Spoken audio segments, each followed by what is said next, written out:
Hey boys and girls, it's Mrs. McNamara here. We're going to continue listening to some fairy tales.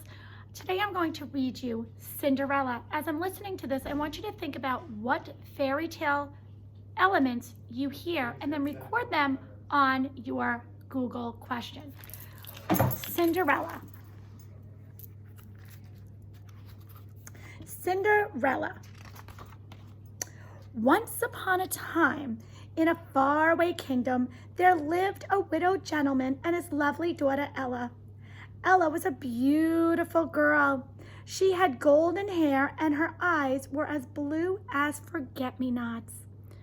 The gentleman was a kind and devoted father, and he gave Ella everything her heart desired. But he felt she needed a mother, so he married again, choosing for his wife a woman who had two daughters. Their names were Anastasia and Drizella. The gentleman soon died. Then the stepmother's true nature was revealed. She was only interested in her ugly, selfish daughters. The stepmother gave Ella a little room in the attic, old rags to wear, and all the housework to do.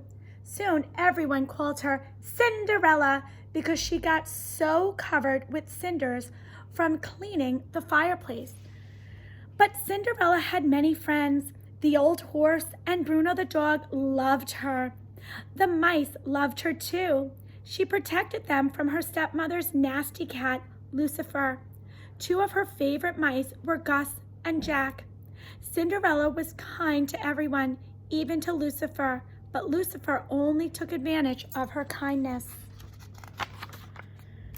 Lucifer liked to get Cinderella in trouble. One morning, he chased Gus onto Anastasia's breakfast tray. She screamed and blamed Cinderella. As punishment, the stepmother said to Cinderella, "You will wash the windows, scrub the terrace, and sweep the halls, and don't forget the laundry." In another part of the kingdom, the king was worrying about his son. "It's time the prince got married," he told the Grand Duke. "But sir," said the Grand Duke, "he must fall in love first." "No buts about it.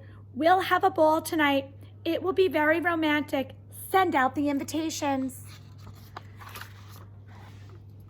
When the invitation arrived, Cinderella's stepmother announced, "Every girl in the kingdom is invited to a ball in honor of the prince." "Why, that means I can go too," Cinderella said.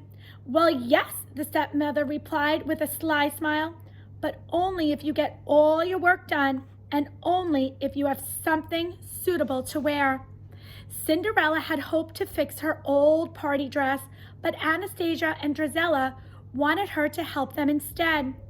The stepmother kept her busy too. Cinderella worked hard all day long.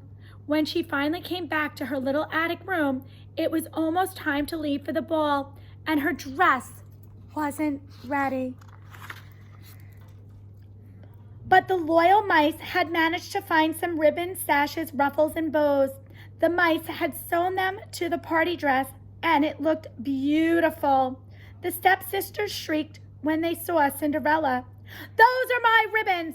That's my sash!" They tore her dress to shreds. "Come along now, girls," said the stepmother. Cinderella ran to the garden. She wept and wept. Suddenly a hush fell over the garden, and a cloud of lights began to twinkle and glow around Cinderella's head.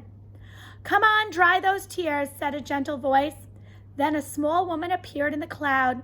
"You can't go to the ball like that. Now where's my magic wand?" "Magic wand?" gasped Cinderella. "Are you my fairy godmother?" The woman replied, pulling her magic wand out of thin air. "What we need is a pumpkin." A cloud of sparkles floated across the garden. A pumpkin rose up and swelled into an elegant coach. The mice turned into horse, the old horse became a coach, and Bruno became a footman. "Now off you go, dearie," said the woman. "But my dress," said Cinderella. The fairy godmother looked at it. Good heavens! With a wave of her wand, she turned Cinderella's rags into an exquisite gown. On Cinderella's feet were tiny glass slippers. "Now remember," the fairy godmother said, "you must leave the ball at midnight. That's when the spell will be broken and all will be as it was before. Cinderella promised. Then she stepped into her magical coach and was swept away to the palace. When Cinderella arrived at the ball, the prince was yawning with boredom. Then he caught the sight of her. Ignoring everything around him, the prince walked over to her. He kissed Cinderella's hand and asked her to dance. They swirled off across the ballroom. The prince never left Cinderella's side. They danced every day together as everyone watched. The lights dimmed and sweet music floated into the summer night. And then Cinderella heard the clock begin to chime. "Oh no," she gasped. "It's midnight. I must go." Wait, come back," called the prince. Cinderella hurried down the palace steps. In her haste, she lost one of her glass slippers, but she had no time to pick it up. She leapt into the waiting coach. As soon as the coach went through the gates, the magic spell broke. Cinderella found herself standing by the side of the road, dressed in her old rags.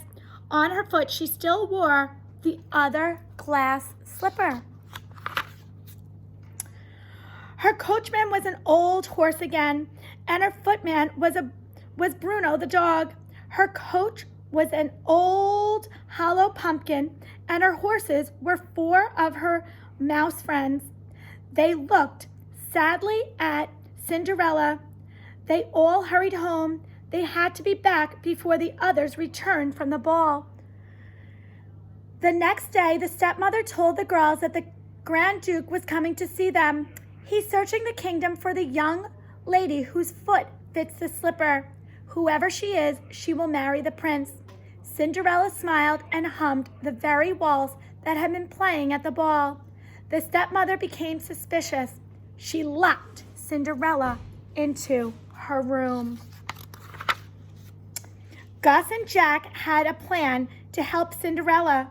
While Anastasia and Drizella tried to squeeze their big feet into the little glass slipper, the 2 mice sneaked into the stepmother's pocket. They got a hold of the key, rugged it up the stairs, and unlocked the door.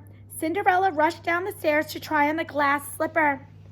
"Your Grace," she said, "may I try on the slipper?" The wicked stepmother fumed with anger. She tripped the page who was holding the glass slipper.